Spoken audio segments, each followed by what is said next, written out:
Oh, yang itu ya. 294, 285, 289. Iya, iya. Jadi begini, kasus ini dilaporkan pada tanggal 29 Oktober 2019 secara tertulis itu dengan pasal 294 KUHP. Pasal 294 KUHP kemudian berproses di penyidikan polisi. Itu tanggal 29 kan, sebenarnya tanggal 31 itu sudah keluar SP3 terkait dengan peristiwanya, korbannya, alat buktinya yang sama. Tapi mungkin karena sudah tahu dia akan dihentikan, lapor lagi, kira-kira gitu. Nah, 2 hari setelah itu keluarlah SP3 tanggal 31 Oktober. Nah, itu sudah selesai, tetapi karena laporan ini kemudian tetap dilanjutkan. Nah, ketika proses dilanjutkan ini, muncullah kemudian pasal 285 yang tidak pernah muncul. Jadi gini modelnya, si korban ini, yang ngaku korban ini, dia sendiri nggak pom dan tidak yakin dirinya diperkosa, sehingga dia nggak pakai pasal 285, dia pakai pasal 294 soal relasi kuasa itu, hubungan antara anak di bawah umur dengan orang yang mengasuhnya, guru dan murid dan sebagainya. Jadi di situ dia coba masukkan, tidak dia melaporkan soal pemerkosaan, artinya tidak ada sifatnya upaya kekerasan, ancaman kekerasan, itu tidak ada narasi yang dibangun di dalam kasusnya.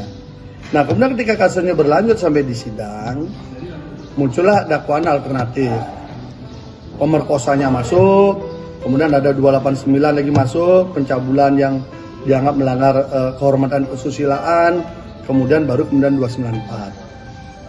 Di tuntutan, jaksa kemudian mengambil 285, kol tinggi dia. Pokoknya mana yang ancamannya hukuman paling tinggi itu dia pakai. Pada sidang nomor 2 lah, ini dipakai. Dan kemudian dibuat konstruksi 2 peristiwa, agar bisa dipakai pasal 65, yuntunya. Sehingga adalah pemberatan menambah jadi sepertiga.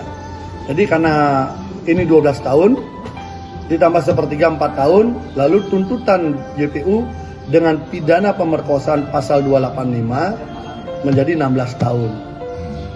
Lalu hakim ketika melihat fakta sidang, melihat semuanya, tampaknya berada di dalam keraguan karena memang tidak masuk akal kalau itu dianggap pemerkosaan, gitu. Sehingga dimasukkanlah pasal 289 yang dipilih. Kemudian kalau ambil 289 dengan junto 65, berarti dia maksimalnya 12 tahun. Karena 9 ditambah 3. Kalau sepertiganya kan 3. Jadi 12 tahun. Itu pun juga hakim tidak firm, sehingga menjatuhkan menjadi 7 tahun.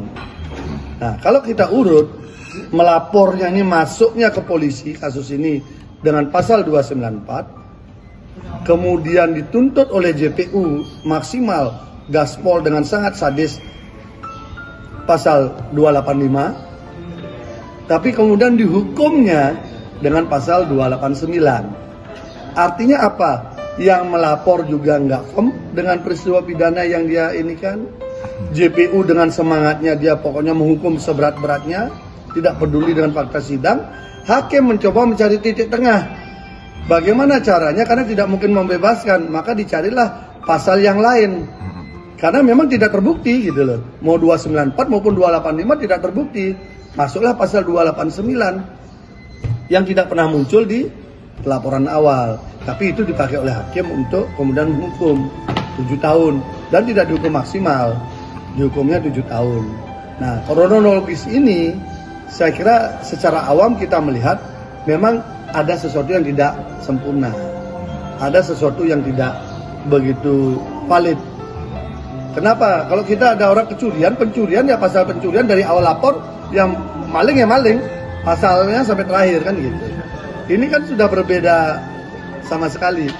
Gitu. Jadi ini kira-kira fenomena baru juga. Selain sebuah kasus tetap lanjut walaupun sudah di SP3. Gitu ya. Ini ilmu baru bagi kita semua bahwa apapun masuknya, keluarnya bisa apa saja. Oke, terima kasih.